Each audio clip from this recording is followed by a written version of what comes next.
Seconds passed. Then the woman said quietly, "The bridge collapse occurs in 42 hours." 41 now, Greg said. She continued, "If we attempt this distributed lattice and fail, the structure will collapse regardless." Yes. And if we use the original anchor method, the structure survives with certainty. Greg stared at me.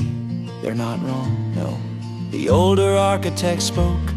The initiative has always prioritized guaranteed outcomes. I responded carefully, at the cost of the architect, yes. Greg rubbed his face. "I'm starting to see why the gray man, Haas 6 tried something different. Inside the lattice, the cold voice spoke once more. Architect Marcus' proposal is rejected."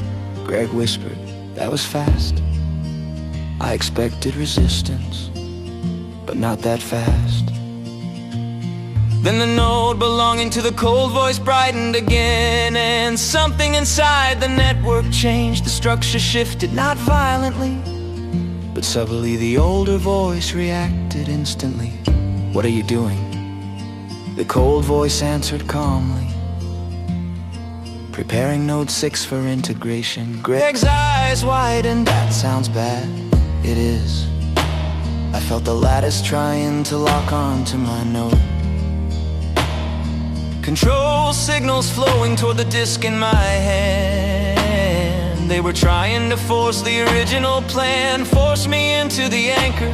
"Hey," Greg said, "your hand's glowing." The disk pulsed violently. The network pressure increased. Inside my head a command echoed, "Integration protocol initiating." Greg grabbed my arm. "What's happening?" "They're overriding the node." Greg's face hardened instantly. "Can they do that?" "They're trying." Greg looked at the laptop. "Disconnected." "It's not a Wi-Fi router, Greg." Cold voice echoed through the lattice. "Architect Marcus is inexperienced. Therefore, his node will be reassigned." Greg yelled loudly, "No, no, no." I fought back inside the lattice. The interface responded to thought and intention. I pushed against the incoming commands, redirected signal pathways, reconfigured access layers. Greg watched me. "You're wrestling with a space internet right now, aren't you?" "Yes." "Cool, terrifying, but cool." The pressure increased. The cold architect had more experience, more practice with the lattice. Their commands were precise, aggressive. Then something unexpected happened. One of the other nodes lit up. The woman's voice spoke sharply. "Stop!" The cold voice ignored her. Another node brightened. The older architect joined her. "This action violates initiative protocol." The cold voice responded calmly. "Protocol allows leadership override during critical stabilization events." Greg whispered, "So there's a boss?" "Apparently." The woman snapped back. "This is not leadership, this is coercion." The cold voice didn't answer. Instead, the pressure on my node increased. The disk in my hand vibrated. Greg stared. "Okay, that's really glowing now."